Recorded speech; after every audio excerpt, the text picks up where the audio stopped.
Boy, oh boy, do I ever have a cool video for y'all today. Lenovo LOQ 15 2025. This one I spec'd out with an RTX 5050 and the i5. But wait, there's more. 2025 LOQ or LOQ 17. This one here I spec'd out with the RTX 5060 and the i7. So let's bring them in. In this video, I'm going to review both at the same time. I was going to do them separately, but they're so close. So I was like, you know what? We're going to just not milk content. We're just going to do them both at the same time. So we have the 15-inch here. We have the 17-inch here. What's the difference between them? Well, in terms of the chassis, the big difference is that one's bigger and one's smaller. Shocking. There are some other differences, though, between them. So, stick around for the video. A lot of the time, I can actually kind of substitute them in for one another and be like, they're whatever, they're very, very similar. And I do the full review here, but I will compare them as well. However, I intentionally did one of them with a 5050, one of them with a 5060. So we're also going to do some game testing in this video. Not a ton, but we'll do some game testing in this video, specifically at the end where we're going to actually do performance mode, thermals, that kind of stuff. We're really looking at the differences between them and talking about that thing, the differences between them. Port selection, neither of them have USB 4 or anything like that. They both do come with a single USB 10 gigabit. That's good to see, with power delivery, so you can actually power it off of that. The rest are just going to be standard USB 5, nothing special, whatever. You do get one extra port over here on the 17, not bad. So the specifications now. So in both cases, we get the same CPU options, 13 gen up to 14 gen, which is a refresh. So basically last year or the year before CPUs. That's fine though. I mean, they're a budget offering. Nothing wrong with these CPUs. We have the 13450 all the way up to the 14700. These here, the 14 and 13th gen, are actually very similar. You just get an extra little bit of E-cores. So I guess if you're doing like video rendering and stuff, that'll help. So for gaming tasks, they're all going to be sufficient, to be honest. The extra P-cores on the i7 down here and here, here and here, can be useful. E-cores aren't really going to do much for gaming tasks. That's fine though. So I have on the 17-inch, I have the 13650HX. On the 15, I have the i5. GPU options on both are the same, 5050, 5060, 5070. Here in Canada, we don't have the 5070 yet. On the 15-inch, I got the 5050. On the 17-inch, I got the 5060. We'll compare both. They do say, for example, 100 watts TGP, 115 watts TGP. Interestingly here, the 15-inch has one extra screen option, not available in Canada yet, but we do have a 1440p screen. That looks fantastic. A little bit brighter too. So you get 100% sRGB, 350 nits, and it's a 1440p. That's going to be compelling for a lot of people. 5050 might struggle a bit to drive that. 5060, 5070 should be okay. But I mean, with scaling, to be honest, they'll all be fine. But in both cases here, I have the same screen. The 1080p 300 nit on both of them. A little bit bigger, obviously. This is 15.6, 17.3. Both are going to be relatively high refresh rate. And the very important thing here is both of them are 100% sRGB. So despite being more budget offerings, they do have good color space. Okay, so here we go. This is going to be hard to film because there's so much just general laptop. I brought my Legion 15 in, which I still have. It's a really nice Legion. It's not a big beast thing, but it's one of the kind of lower performance Legions, meant to be very sleek, which makes sense. So it's a nice comparison here because it's not the most beastly one, like a 7i Pro, 9i Pro, something like that. It's meant to be a little bit more budget, a little bit more affordable, a little bit more portable. So here we have the Legion 15, the LOQ 15. And here we have the LOQ 17. Let's go like that. It's going to be actually very difficult to get these on because there's just a lot of camera. And my office of sorts, studio of sorts, is not really designed for it. So I'm actually not going to bring in too much of the Legion. I do have the data already. This is a 5060 Legion. This one is a 5060 here. This is a 5050. So we can do some comparisons there to just kind of see, what's a 5050 like between these two. It's the performance between these two. If we get a 5050 versus a 5060, that's a really nice comparison because both of them are offered in both. Just help you guys figure out which is good for you. Should you splurge for the 5060 or not? Let's start with the 15-inch one here. I'm actually compared it to the Legion just so I can get the Legion out of here. But I just want to bring in the LOQ in general, or LOQ. Some people might be like, well, do I get a LOQ or do I get a Legion? Especially because there are Legions like this that are somewhat more affordable, honestly. It's actually a fairly reasonable price. And then you have expensive Legions. So, I mean, if you're price limited, of course, you're probably just going to be like, well, I can't afford a Legion or whatever. But then you have nowadays, you have the more affordable Legions, which does help. So this is the Legion 15. It's a little bit smaller. It's the first time they've had this exact screen size, 15.1 inch. And the LOQ or lock is 16 inch. So you can see there, you get more width this way, and there's a little bit more height on the screen there. The bum is actually not too much larger on the lock because the Legion actually has a fair bit of bum for I/O and cooling, but you can see it is larger that way. It is also thicker. The lock emulates kind of just like a traditional almost Legion type size, like a Legion 5 Pro type size, I guess I'd say, or 7 Pro even, whereas the Legion 5 here is slimmer. It does not show up on camera, but it is actually quite a bit slimmer. Now, this is actually a very slim laptop. This is not huge either, but this is very slim.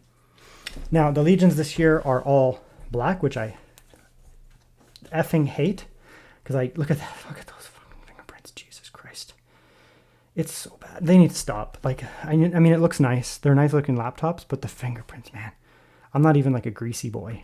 Like, I actually just wash my hands after doing some dishes, and like, well, I'm not actually making it greasy. I'm just putting perspiration, and that's just how bad it is. You just get fingerprints like crazy. Lenovo, I swear to God, just listen to me. I know you watch my videos, not all the time, but sometimes you do. Please make these Legions with a silver option, or white, like the Legion 7 or whatever. I don't care. Make them with the silver, just for that. I can't. I would daily drive this without question if you gave me a silver chassis. Inside, same thing, fingerprints like crazy. But if you don't care about that, the Legion is a very premium feeling laptop, despite the fact that it's lower cost, thinner, does have a fair bit of plastic on it. It does feel very premium overall. It does have a crazy glossy screen. Look at me. But it's bright. It's a bright OLED. So let's turn that up, make sure it's fully bright. Yep, it's a bright OLED. So it does cut through the reflections, even like that, a little bit, but they still are there. Now you do also have 100% DCI-P3 color space. It's beautiful in terms of the screen in general. Vivid, bold, fine resolution as well. You do get good pixel density on this 15.1 inch at 1600p, high refresh. So yeah, the negatives of the Legion here, at least this year, is the OLED, which is also a positive. It's a trade-off. It depends what you want. And of course the black fingerprints. Otherwise, they're really nice. These like affordable Legions. It wouldn't even be a contest. I would just be like, yeah, I'm daily driving that. It's gorgeous. Anyways, so that's that there. One other thing I'm going to talk about here. You can see that on the LOQs or locks, we do still have a lot of the ports on the back, like traditional Legions. The Legions this year, most of them, the ports have been migrated. So you do still have the annoying ones, power and HDMI, the big cables that are going to be in the way. Those are going to come out the back, go into a monitor, go into the wall. But the rest are moved to the sides on all of the Legions, at least that I can think of the top of my head. I think I've reviewed all of them except the Legion 9. So I will stand on what I just said. The lock emulates the original Legion and lock, where the ports are primarily on the back. And that's really nice. So here's the 15 inch. We'll bring in the 17 in this video because it's also about that. But you can see here the design language. Nice gray chassis. It's glorious. No fingerprints, man. Even if they're there, you can't see them. Clean, professional look to it. Easy to take into a professional setting if for some reason you care about that. But for me, just no fingerprints is beautiful. But it looks discreet. It does not look like a massive gaming laptop. It does have some gamer vibes to it, but it's not like, holy gamer laptop, like, pow, pow, pow, pow. Otherwise, it's quite nice. Okay, so that's the 15 inch. Bring in the 17 inch, the big boy, which is actually noticeably heavier and bigger. Same exact design language, to be honest. It's exactly the same. It's just scaled up. I can't even get it on camera. Such a massive laptop. 17 is a good size, actually, though. Like 16 is big, but 17 is kind of like a nice size if you want a big laptop and you need a lot of screen. But you're like, 18 can be a little big for some people, a little intimidating. 17 is pretty legit. I'm gonna be honest. Anyways, so that's the size difference between them there. They just are literally scaled up each other. So take this 15.6, 15.3, expand it out, and there you go. Now you're onto the bigger one. Looks good. Port selection. It's so hard to maneuver two of them. Nothing on the left for both. It's a strange choice, but whatever. Probably something on inside, we'll see. Right side, identical. USB-C, camera kill switch, microphone headphone combo jack, first USB-A, very good. Speaker down. Oh, where's the speaker over here? Oh, so the speaker on the 17 is actually under the laptop. The speaker on the 15 is actually on an angle. That might actually change the acoustics, like how the sound bounces around. Otherwise, USB-A, HDMI, Ethernet, USB-A, power, one USB-A. So you get one extra USB-A on the 17-inch. It's nice they added it. I mean, you're getting a bigger laptop. It's nice to have that. You also get more exaggerated cooling. You can see the width of the cooling there. Let's move this back so that they're the same height or whatever you want to call it. So you do get a little bit extra cooling width there, which is good. I mean, yeah, you'd want to just see some upgrades outside of just like it's physically a larger screen. You want to see some other stuff as well. Check the weight on them. I mean, we can just look at the specified weight, but they can always change depending on how you spec them out. So this is the 5050 model of the 15, 2,467. So 5.5, 6 pounds. This one is noticeably heavier, which would make sense. I'm going to go like this actually. 2,919. So it's a big boy. It's like 7 pounds probably. It's pretty heavy. Again, it's a 17-inch laptop. And the power here, seems to be the same for both of them. 245 watts. Pretty standard looking. It's actually a decent amount of wattage for the CPU in here and the GPU. That'll be just fine. Very good. The design of them in terms of hand feel, well, shouldn't be any different. So that's nice and rigid. Zero flex, no creak on it. 17, same thing. Just because it's bigger doesn't make it creaky, anything like that. Very nice. The lid, it almost feels like metal, but I think it's plastic. Yeah, it's a plastic lid, but it just has like a different finish on it. Pretty premium. The 17-inch says LOQ on here in the center. 15-inch, it's over here. Bottom on both is the same. It is plastic, but it's a very premium, firm plastic that won't flex. It's just the way they are. Okay, let's get inside these laptops. They're exactly the same in terms of the number of screws and the layouts and all that. Let's just pop them open.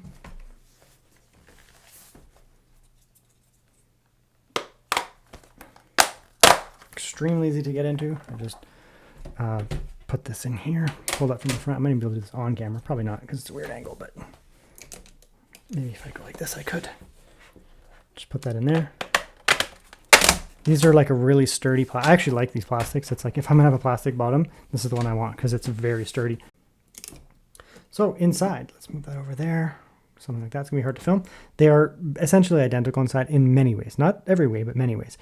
Same battery, 60 watt hours. I would like to see that the bigger one has, this filled in as an option. You could get a 70 watt hour. Doesn't make a difference. It is what it is. That is turned. That's the only difference there because it's the same physical motherboard. Meaning, you get 2242 here with the option of 2280. And then on this side, same thing, 2242 option, 2280 option. So you get dual NVMe. Fantastic. Love that. Upgradable Wi-Fi. Fantastic. Love that. Little space in here. No space there. It's the same. RAM is upgradable on both. Let's just see if it's the same RAM. I'm just curious. So single stick in here of 16. That's what I want to see. And the reason is because the reason that I like a single stick is that it runs in dual channel anyways. So you don't get remotely as much of a performance penalty on DDR5 as you did on DDR4. DDR4 in a gaming laptop, you really wouldn't want to have one stick of memory unless you had to. Not really much of an issue here. So that matters because when you buy them, you can get them with a single stick like this 16, and then down the road, you just pick up another 16. And that's SK Hynix. And that's Samsung. Interesting. They're different RAMs. So Samsung and SK Hynix, both good. They're both as equally reliable. Probably won't make a difference. I usually prefer SK Hynix. It doesn't actually matter. So anyways, so you can get 16 gigabytes on here, and then you can later down the road pick up another stick of 16 rather than having 8 and 8, and then later down the road you want to take this thing to 32. You have to take up both the sticks and just toss them. Whereas in here, you just get a second stick. Leave that one in. No waste. Otherwise, it has the same kind of heat cooling piece here. The heat sink, the pipes are slightly different, but they're the same layout. The 15-inch has a slightly smaller bottom pipe than this over here. Otherwise, they look very much the same. Could be that this is a i7 and a 4060. This is an i5 and a 4050, or it could be that that's just they are all like that. So it's fine. This is filmed after I did some thermal testing. There's no problems with the thermals, so it's okay. Actually not the same fan, and they don't sound the same. I will warn you right now. They do sound slightly different. This is actually a physically larger kind of, I don't know, fan chassis there than this over here. It's a little bit smaller. They both cool basically the same. The actual like cooling performance is quite similar, despite the fact that one is a 50/50, one is an i7, one's an i5, with one's a 50/50, one's a 50/60. The like general cooling capacity is equal on this, mainly because it has a slightly larger heat pipe and then bigger fan volume there, bigger like the fan itself is the same, but what you have here is you have a little bit more grate there, so you have a little bit more thermal mass in here that you can get a little cooler off. So the way I spec these out, i5 13450HX should be quite capable. It is an HX chip, so it's going to run pretty hot, but performance should be fine. 10 cores, 16 threads. Over here, I got the 14 core 20 thread because I went to the i7 13650HX. We'll see how they perform, if there's any difference whatsoever. Probably not a huge amount, but that's okay. RAM on both. I decided to go 16, just keep it base. Looks like they put 4800 in there. It's fine. Maybe that's just how the BIOS is, whatever it is what it is. SSDs are different actually. SN7100S, that should be a 2230 in there actually. Micron, which is crucial. No idea, see? Wi-Fi is the same between them. Realtek Wi-Fi 6E, same stuff. RTX 5050, RTX 5060, both with 8 gigabits of VRAM. I haven't tested the 5050. This is my first time, so we'll see how good it is. For no reason other than I'm going to bring back the Legion. You thought it was done, but it wasn't. And then I'm going to look at the Legion keyboard when I do my little typing test here. So we'll just do a little typing test here on the lock and see how it feels. Now this is the Legion 5, so it's a slightly slimmer one, which is fine. That's good. That's kind of good to compare. Come in here, go like that, notepad. And the Legion 15, like I said, is a little bit slimmer too. The keycaps, if you look at the keycaps here, they are fairly slim. Lots of travel though, feels nice and snappy. But because it's a Legion 5, slim, it's not called slim anymore, you get slightly lower keycaps. Same here idea here. You get slightly lower keycaps here. The physical keycaps are small, not massive. They do seem to be actually slightly recessed more on this keyboard over the Legion. Legion seems to be popped up slightly higher. Okay, sticky keys.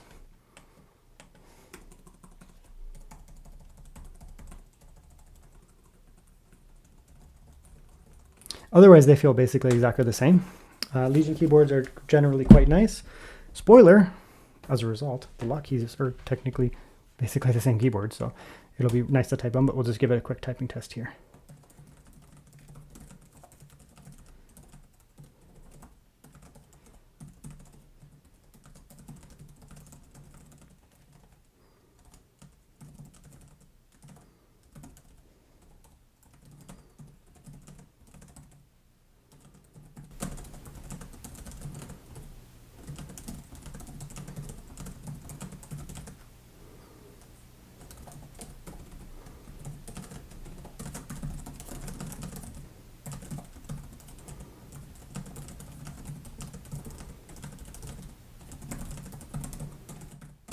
It's nice. It's fantastic. I mean, it's a Lenovo keyboard, like the locks, like the Legions. They're just generally nice keyboards. They're nice to type on, nice and snappy. Now, I did actually notice something here that's interesting. So the LOQ, or lock 17, go like that here. Zoom out. So we can go in here and we can go to the Legion space here, and you do have your various presets here, and you can come in here and you can play around with different RGB on the keyboards. So you can come in here, keyboard lighting. Doesn't have RGB anywhere else, so, but it is zonal. So it's going like this here, like that there. So you can set it up in this way. You can't set it up zonal like 1, 2, 3, as some laptops are, which this is actually better. You get more zones essentially, but it's not perky. That's fine though. You go back, do whatever you want. These type options here, I kind of like that. It's like that's just a nice blue. You can go like that here, and you could say, well, I want them all to be purple. Right? Or you can pick one and go through them one by one. This pinky purple color. Boom. Nice. Okay. Now this one here. Wah, wah, wah. Doesn't have it. So the 17-inch has backlighting, but it doesn't have RGB. The 16-inch here has, if I can go back, has RGB. So that's the another difference here. 17-inch gets true RGB, 15-inch gets backlighting. Personally, I don't care because I don't use RGB, I just use backlighting. But if you do care, just be aware that the 17-inch has true RGB, 15-inch only has backlighting keyboard. Now, trackpad is not glass, acrylic covered or anything like that. That's fine though. This is less smooth, this is more smooth, so it does have a smooth texture, and the click is nice.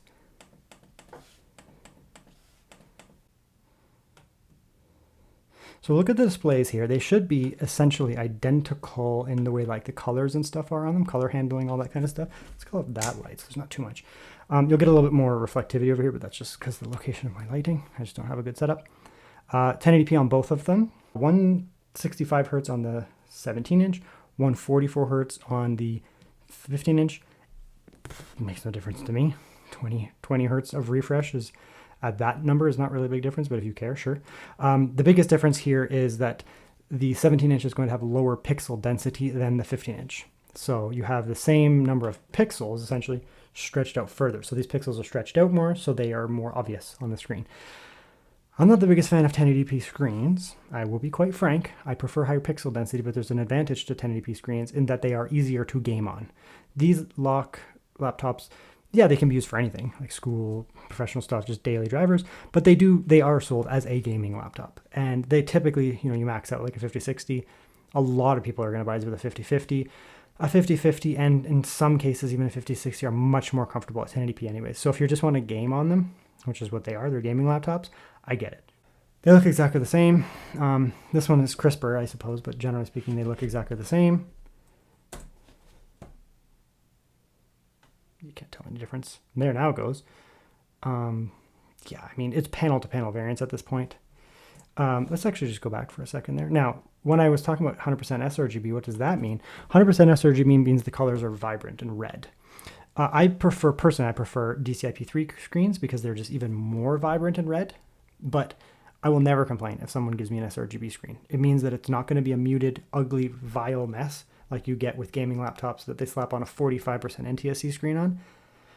Gamers, surprise, surprise, like nice screens that look colorful and vibrant in their video games that are colorful and vibrant. Gamers like good screens, hence why gamers buy stuff like OLEDs, and they buy stuff like mini LEDs and very expensive screens that cost $3,000. There's a reason why they do that, because they like good screens, because they're playing games. They want their games that are designed to be vibrant, beautiful, rich. They want them to look good. Surprise, surprise. Is everyone shocked? I'm not, and neither are you because you're watching my videos. Gamers want nice screens. That's my conclusion here. And these have nice screens. Yes, they're not the highest resolution. They're not 4K, they're not 1440p, but they're still nice screens. They have good colors, they're bright enough, and they have good color. That's all I want out of a gaming screen, because gamers, when they want to play games, they want to see greens that look green. They want to see reds that look reds. They want to see blues that look blue. They want everything to pop off the screen. They want color and vibrancy. If I'm playing a game like Horizon Forbidden West, I want color. That game is very, very vibrant. If I'm playing a game like Cyberpunk, yeah, it is a little muted at times, until you get to the neon crap, which pops off the screen because you want the damn colors. So Lenovo said, oh yeah, we know that. That's smart. We agree. So they gave us 100% sRGB screens, which look fantastic. 80, which is not full volume, but it'll still be pretty loud. So just watch your headphones here.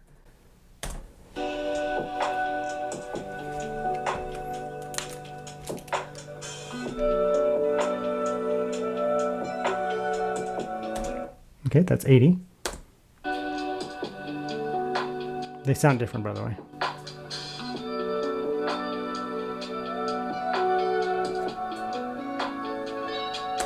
Okay, turn it all the way up. 15-inch.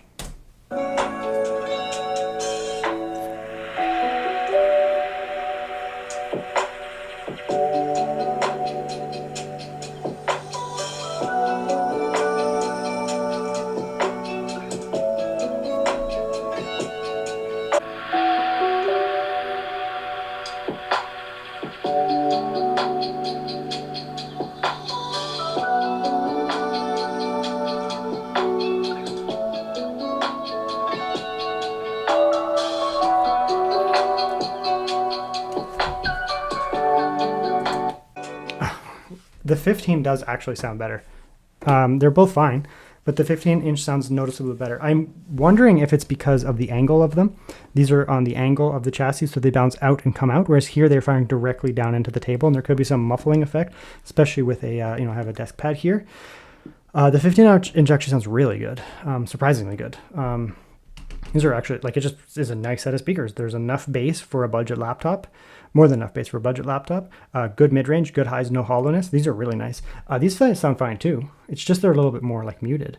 Okay, so I think it's like, there is a difference in the audio. To be honest, the 15-inch does sound better, but it's not the biggest deal.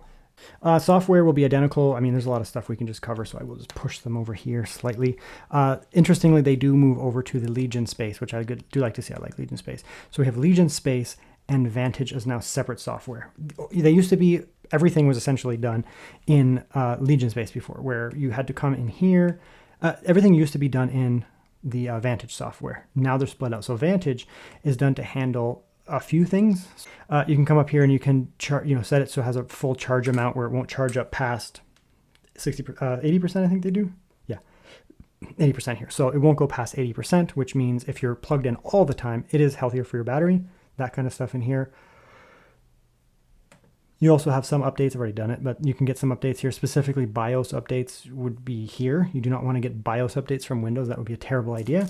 Any hardware related stuff you want to get from your OEM if you can first, before Windows. That's good. And then you can do like warranty stuff in here. That's good. And that's all that is. A very lightweight software. You can open it up when needed. The rest of the stuff is actually been moved over to Legion Space, which is actually good software. So they have some storefront stuff if you care about that, whatever. You can come in here. This is your library. You can add some stuff in here. I have Steam. That's all I have. Other games would show up. Then you have your device management. So you have quiet, balance, performance, custom. Quiet being lower watts, middling watts, higher watts, custom being one you can set yourself. I can't do it because I'm not plugged in. I guess I could just plug it in and show you real quick. Rather than just extrapolating my ideas onto verbal talk, I'll show you. Now we can. In here, I wish they would change that, by the way. You should be able to do custom off of being plugged in. That'd be nice. Go like that. And then in here, you can play around with some TGP sliders, TDP sliders. CPU can go up to 125. This is just custom. You can change it. Be like, I don't need my CPU to go that high, because you probably don't. You can bring that down. You can mess around with some of this GPU kind of stuff here. If it's not here, you probably have to go into like overclocking support and turn it on. But anyways, that's there. So you can set up a custom mode for what you want. These machine learning things are probably fine, to be honest. They kind of, it'll get used to, you play a game for a little while, and then it'll start to be like, all right, well, the GPU clearly needs more power, so we'll just put more power over there. So that's something you can use. I'd probably turn it on, to be honest. It's not going to hurt. You have your 3 different modes here that you're going to go through. You can, of course, just switch with function Q, silent, balanced, performance, and silent. Custom, you actually have to come in here and click on it. Then you also have these modes here. Hybrid mode will switch between dedicated graphics and integrated graphics if you're on a game versus doing browsing. Hybrid iGPU is, I don't know why it's called hybrid, but it's only going to be your integrated graphics. So if you're like, I'm going to class and I don't want my NVIDIA to ever wake up by accident, because Windows will sometimes wake it up because it's stupid, it will. And that's not like a Lenovo problem or whatever brand problem or NVIDIA problem. That's just like Windows will be like, oh, we need your GPU real quick here. Just kill your battery. That one just disables it, so you won't have it. DGPU mode will literally disable your integrated graphics, so you can't use them. You're only on dedicated graphics. It will drain your battery faster, but it also should allow slightly more performance. Now what I'm going to do here is I'm going to do some wattage and noise tests here. So I'm not really looking necessarily at the pure performance. We'll have that in the benchmark section, but I do want to show off some wattages and that. So we'll load up some Cinebench here. Okay, so we're going to throw in the performance mode on both of them. We'll do one by one just so we can get the noise difference and just kind of see how noisy they are, what kind of wattages we have. So we're idling at about 45 and 40, the same. Basically, this might be a tiny bit higher, but also could just be that I clicked something a second ago. This one should have a fair bit lower score on the right here just because of the CPU. Again, it's a synthetic benchmark, but even so, we'll come in here. So over here, immediate throttling, but that's okay. The fans aren't going much yet. Watts, 140 was a short burst, sitting at about 123. Let the fan kick up for a bit. So pretty high short burst there, up to 140. Hung out around 100 for a little while. 115, now it's dropping down to 70, 75. I do suspect it to sit around 75, 80 or so under performance. That's usually the TDP of these type chips.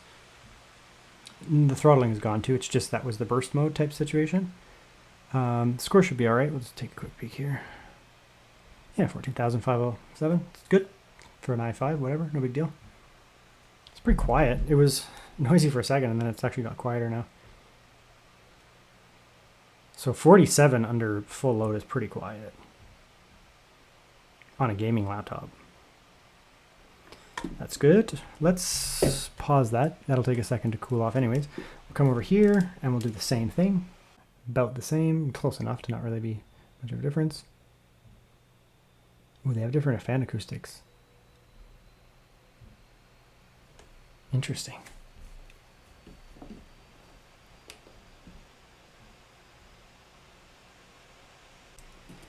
Wattage there, the watts just dropped down. Now it's going down. Okay, so under the peak load where it, it has that short burst, it's pretty noisy. It's similar. Now, I actually do prefer the fan acoustics on the 15. It sounds better, but it's also an i5. This is an i7. You can see there, significantly higher score, 19,000. That's actually a really good score, 19,734. It's a really good score. I mean, it's an i7, 13th gen, HX, so I'm not exactly surprised, but okay, now I have to do another test here. So on performance mode and balanced mode, this one sounds better. It's not any quieter, it just sounds better, but I can still hear it a fair bit on silent. This one on silent is actually silent. It's very quiet. I don't know if I can hear it at all.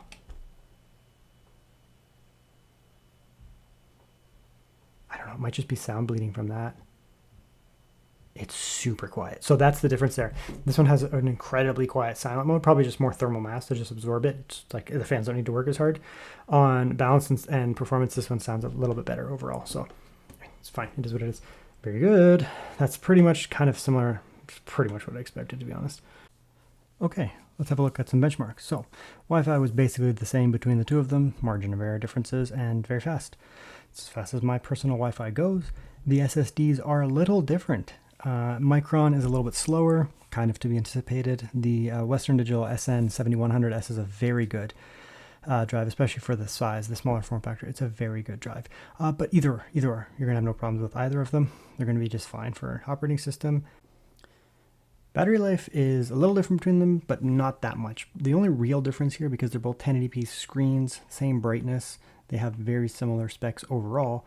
We do have slightly different CPUs, but that shouldn't make a huge difference. Generally speaking, shouldn't make a huge difference. But we do have slightly different refresh rates on the two of them. Now, they both are at full refresh here. I don't really like to test things under that, and they are full brightness. We're burning around the same watts for both of them, 14 watts or so on idle here, just kind of hanging out. It's not fantastic, but again, it is a 13th gen HX processor. If you did some Windows tweaking, you could easily get this down to 10 watts without really any effort whatsoever. So, I mean, you're still going to be looking at okay battery life. They don't have huge batteries, generally speaking. You're looking at 60-ish watt-hour battery kind of range in real world. So, yeah, I mean, you're still going to get 4 or 5 hours probably just hanging out. It's not going to be the best, but it'll be okay, generally speaking. Then I did do some YouTube, just kind of 1080p, 60 YouTube, doesn't really matter which one we're looking at here. They're basically the same here. We've kind of proven that. And we're looking at similar type watts being burned. Not a big difference, a couple extra watts overall. You're still going to get probably about 4 hours. So not going to be the type of battery king some people might be looking for if you're looking for something that's going to last, 8 to 10 hours, 12 hours. I mean, you're probably looking at something, I would recommend like a Lunar Lake laptop or something like that, or an Arrow Lake Intel laptop will idle better. 13th gen stuff just always was never really that good for battery life, but I mean, it's okay. It'll get the job done, but don't expect more than 4 to 6 hours. Do they actually look different? I think they do. Yeah. The LOQ Lock 17 is warmer. It has a warmer tone, like my actual skin color. This one here is a little bit lighter, making me look more pale. If I move over here. So yeah, they are like the same resolution and the same refresh rate, and they're actually fine. These are actually pretty decent cameras for a budget gaming laptop. Zero complaints. I'm going to take the warm one because it makes me look like a human, whereas this one makes me look like a vampire. Okay, so we're gonna do a little bit of game testing, not necessarily just for raw performance, because as I said, I will have some follow-up stuff, but I do want to do comparative performance here, specifically also looking at noise and thermals in that as well. So this is Final Fantasy VII Rebirth. This is a 5060, it'll run just fine, especially at 1080p. We'll come in here and we'll just check the settings just so we can get them the same.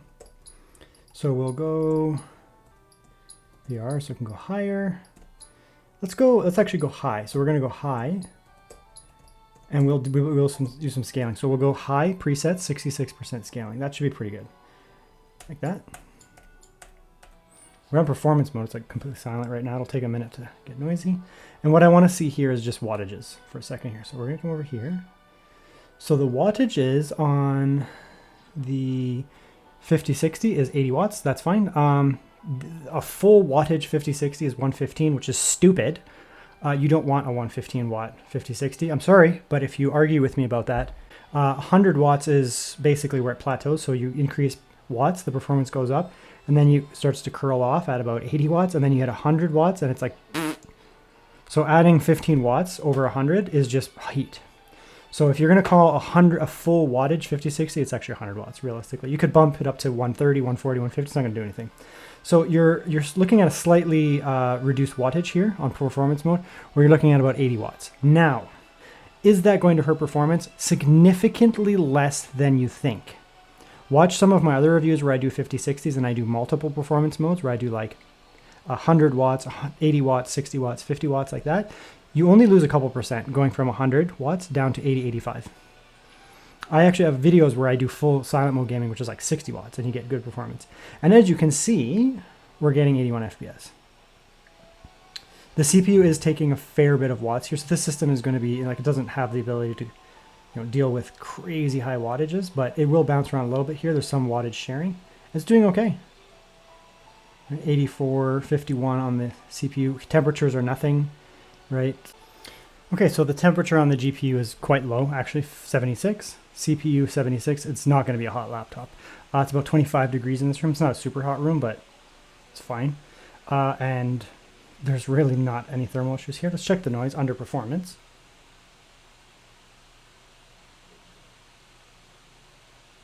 No pitchiness or any irritating sound. That's interesting.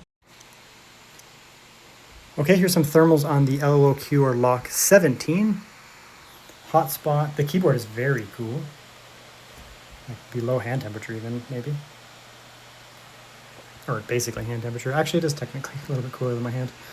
Coming over here, a little bit warmer. Even that's not going to be super hot, 50 or so. It's not comfortable. A little bit of heat in here, but it's not bad by any means. Let's look at the bottom where you're going to be sitting potentially. It's actually very cool. There's a little bit of a warm spot there, but it's still only 50. Yeah, it's looking pretty good. So it's not going to feel uncomfortable in the lap overall. Again, it's not a super high wattage system. It's not like a 300 watt system overall. So, okay, now we're on balance mode. Immediately starts to get quieter. Wattage only dropped down 5. CPU did drop slightly. Performance did not really drop, as you can see. The main benefit of GPUs like the 5050, 5060, and 5070 is that they're efficient, right? So you may get confused in your head where you're like, man, I got to add more watts, which is like from previous generations, like back at the 3060, 2060, where adding watts did help a lot. Doesn't do much anymore. Efficiency is king here. When you get into a 5070 Ti, 80, and 90, you'll get a little bit more benefit by adding watts over 100, of course. But with the 5060, no. Let's go down all the way to silent. You should see it's a considerable drop in noise, but the performance is still good, right? See what I'm saying? I don't just speak out of this nonsense. I'm actually backing it up with extensive testing. Even with silent mode gaming, 30 watts, under 30 watts on the CPU, 40-ish on the GPU, we're still at 60 FPS here. What did we lose here? 10 FPS total by halving the watts. We lost like 12% performance, 13% performance by having 50% less watts. That's the benefit of the 5060, the 5070, and the 5050. It's not that they're performance beasts, because they're not. The 5060 is not a performance beast, not by any means, but it's very efficient. You can see that there. So we'll go back to performance mode here again. Watch the performance go up. I do want to just come down to this custom thing here, see what we can do. So we'll come in here, go to custom. And I am in DGPU mode, as you can see down there. Custom. Okay, I'm actually going to bring down the CPU power, like a fair bit actually. I'm going to bring it down to even 30. It's probably more than enough. Short term, nope. Bring that all the way down. Temperature limit, it's not getting hot, so it doesn't matter. CPU long-term power limit, nope. Get down. GPU to CPU dynamic boost, nope. GPU temperature limit, CPU to GPU dynamic boost, yes. So the GPU can take watts, but not the other way around. This is on custom mode. You can see it's purple now. Now let's go back.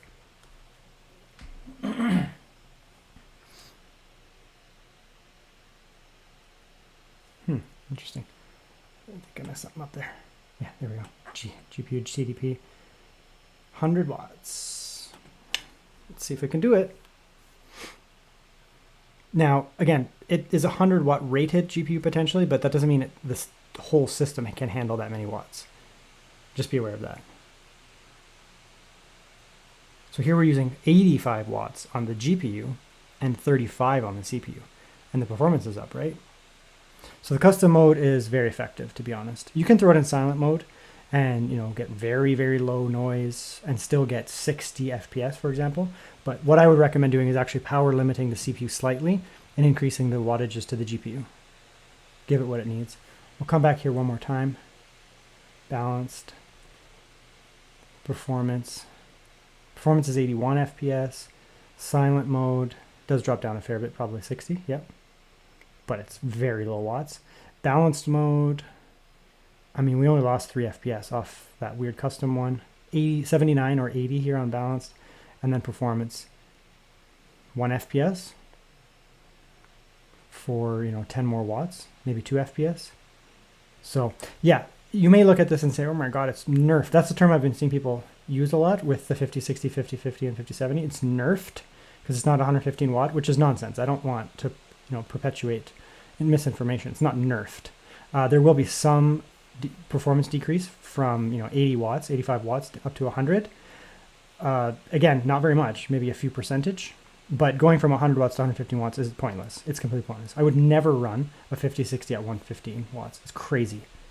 For like one singular FPS benefit, you would never do that. You're just going to get a super hot system. So I consider this pretty good. I mean, the GPU is about 85 to 90 watts or so. It's not bad. I mean, it's very close to going to be, when you jump up to a 100 watt system like my Legion that I used before, you'll only get a couple extra frames. So this is the 5050 now. Turn that down. Just make sure the settings are all the same. Okay, VSync, VRR, we're going to go high. We're going to go 66. Now again, this is a 5050 now. The CPU won't make a big difference here. It might, but not much. But the GPU is a 5050, so it is a full step down, tier down. This does have the same amount of VRAM, and I can see right off the bat what's going on. Okay, good. Easy, easy, easy, easy. So the LOQ lock 17 with a 5060 on an i7 was allocating the same amount of watts to the CPU, almost exactly the same, close. But the GPU was at 80-ish watts. However, it was a higher tier GPU. That resulted in an FPS on that laptop of about 61. And here, of about 81, sorry, 81, under full load. This here is sitting at about 66. So we're losing about 14, 15, maybe 16 FPS. It's a pretty substantial drop in performance, to be honest. We're running at lower watts, but it's also a lower tier GPU. Still very playable though, as you can see here, 66, 65. I'll just do that initial run through where the textures pop in and that. And you can see here, I mean, other than the texture pop in, let's get that out of here because it's Final Fantasy. It's a terrible pop in when you first load any textures and then it's fine. There we go. Okay, there we go. Now we're fine. And you can see here we're getting similar to actually almost silent mode on the other laptop, which was lower watts, but again, it's a tier down GPU. So the higher watts here, you know, using an extra 15 or so watts, 10 to 15 more watts, is giving us better performance in silent mode, probably an extra 5-ish FPS, something like that. With more watts though.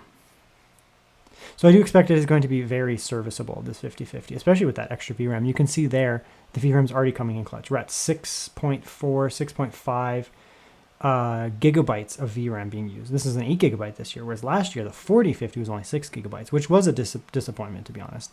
I think that the 5050 is actually going to be very interesting GPU this year, and I'm actually already, before I even reviewed this, I was already recommending it, because it's like, yeah, it's a tier down from the 5060, but it's 8 gigabytes. It's the same as the 5070. 8 gigabytes at the 5050, 8 gigabytes at the 5060, 8 gigabytes at the 5070. It just makes the 5070 look bad. Yeah, like 3 or 4 dB lower. So, I mean, it's lower watts. Makes sense, right? Logically, this is easy to understand. Okay, and here we are on the LOQ 15. Been running it for about 15 minutes. Did some shader compilation as well, even. It's running nice and cool here. 35, 34 is my skin. It's actually cooler than my skin. The middle, a couple degrees warmer, won't bother you at all.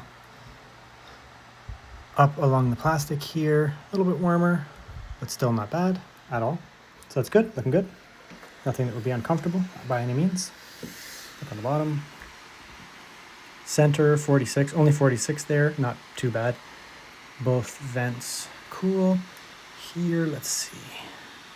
A little bit warmer there in those, like in the holes, but anywhere your skin will touch will be nice and cool. So yeah, it looks good. It won't be very uncomfortable to really like even sit on your lap. As long as you're not blocking the vents or anything like that, I think it's gonna be pretty good. Here we are looking at them side by side. LOQ 17 on the left, LOQ 15 on the right. The surface temperatures are pretty similar in the hotspots, pretty close to one another. 45 kind of in the middle there, 46 around there. And then around hand temperature where the actual hand would be sitting. Not really a big difference between the two of them, despite the fact that the LOQ 17 is running at more watts, higher watts. Of course, it also has slightly better fans, slightly bigger heat pipe and a little bit thicker. No heat on the top there. Looking at the side and the bottom, they're pretty similar, honestly. I mean, we have one with a slightly lower watts, but not quite as good cooling. So in the end, they end up being pretty darn similar. Okay, so that's good. Now, let's go down the stairs here. God, I hate playing on a trackpad. It's ridiculous. Okay, we'll come down the stairs here. Like that. Somewhere maybe around here. Looking over here so we can get some little bit of challenging on the scene there. Okay, so that's that there. 65 under performance mode. Let's go down to another mode, such as balanced. It's almost no difference. You can see how efficient these GPUs are. Didn't really drop a ton on the GPU, but it's fluctuating slightly more. CPU's down a touch. It's the same as the other LOQ lock, where the balance mode actually wasn't a huge drop in general in anything. So we'll come here to silent. Okay, now we're dropping down to 35, 33. I'll say like, looks like it's going to be around 40. Okay, so 40. That's actually pretty good. That's a decent amount for silent mode. CPU's down a bit too. And the FPS here on silent mode on this laptop is actually very similar to silent mode on that laptop. Isn't that interesting? Efficiency. The 5050 is a very efficient GPU, as you can see here. With these low watts, makes this interesting also in other types of laptops like ultrabooks. I'm actually really excited to see this 5050 at a low watt, like 40 to 50, 50, even 60 watts in an ultrabook. Okay, so what do I think about these laptops here? They're both very good.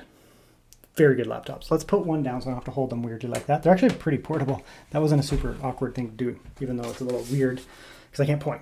So both of them are going to be very similar. The 17-inch has a larger screen. Surprise, surprise. Than the 15-inch. Both of them are actually 16 by 9, which is not as common these days. So you get a little bit more width on the laptops and you lose a little bit of height. On the 17-inch especially, it doesn't bother me at all because 16 by 9 on a wide screen is actually kind of nice. You can put side by side. When the smaller the screen is, the more I want there to be more height. 16 by 10, for example, even like 4 by 3 is nice. So that's really nice. The 15-inch, I'm still fine with it at this size here. It doesn't really bother me. What else is good about it? Really nice keyboard, fantastic keyboard. Trackpad is good. It's relatively thin, not super heavy, good portability. Despite that, it does have good, they both have the same internals basically. So they have very good internals. Battery could be bigger, that'd be nice. But the cooling solution is actually really nice. upgradable RAM, dual NVMe, fantastic. Everything inside looks good. Better speakers and that would be nice, but again, you'd have to pay up. There's reason they have to separate laptops for prices, so that's good. When you go with a Legion, for example, you're going to be able to boost up the speakers a little bit, battery, that kind of stuff. That's good. The screen is actually fantastic. I personally am not a 1080p fan because I use them for like creation tasks, so I need a higher resolution, but I totally get it here. Like it's a gaming laptop with a 5050 or 5060, which are both much more comfortable at 1080p. So you're not going to have to use nearly as much scaling or any, depending on the game, on these screens here.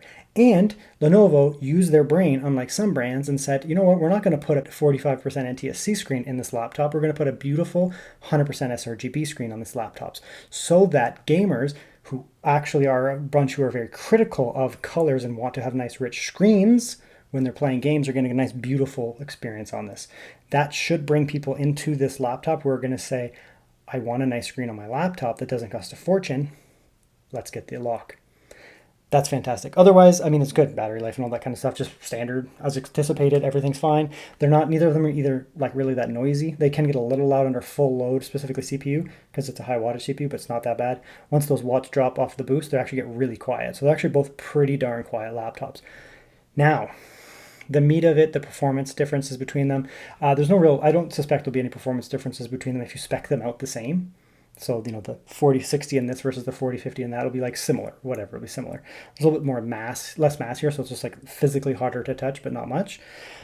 But the biggest difference here is the 5050 and the 5060. I think they're both great this year because the 5050 has 8 gigabytes of VRAM, the 5060 has 8 gigabytes of VRAM. You're probably never going to hit a VRAM limit on that 5050 because you'll hit a power limit before the VRAM, probably, depending on the game, but most of the time, no. The 5060 is getting a little bit closer to like, you might be able to hit some VRAM walls here, but it's still fine, especially because both of them are not full wattage. Full wattage is not 150. I don't care what he says. Yeah, it's spec'd to be 115, but there's no performance benefit to doing that. 100 watts is full performance. So these are a little bit under full performance on the spec. So the 5060, rather than being a 100 watt 5060, is going to be at like 80, 85. So you lose a few percent off of 100 watts. Not much, maybe a few percent. The 5050 here is at 100 watt. It's the max that it can be, but doesn't go that high. It goes quite a bit lower. But it's such an efficient CPU, it doesn't make a big difference. Anyways, pumping watts into these Blackwell GPUs, just like with Ada Lovelace, doesn't do much. So you shouldn't do it. So they actually perform very well. I would consider, if you're looking to get, 5060 with peak performance, you would probably get the Legion. Where are you at, Legion? You'd get something like this Legion here, the Legion 15 with a 5060 that does, it'll run at 100 watts, no problem, in this here, and give you, an extra, honestly, not much, like 5% performance or 10% performance, whatever, but you're really buying into that for, bigger battery, OLED screen, that kind of stuff, right? The Legion niceties. Otherwise, these LOQs are amazing. So I think they're fantastic. You can rip on me on the comments because they only run at, for example, like, this doesn't run at the full 100 watts, that doesn't run at the full 115 watts. I'm welcome it because I can prove that it's fine, and I did in this video. Stick around for some more footage on these, specifically, especially the 5050. I'm going to do quite a bit on this, but yeah, those are the LOQs there. I think they're great this year. They even feel slightly more premium than last year. Lenovo is nailing it with these LOQs. Like, you're not spending as much money. Yeah, you do leave a little bit of performance on the table, not a lot. And you don't get all the niceties of something like an OLED screen, which I don't want anyways, but you pay a lot less money and you still get a really nice gaming machine. So those are the LOQs. That's the review.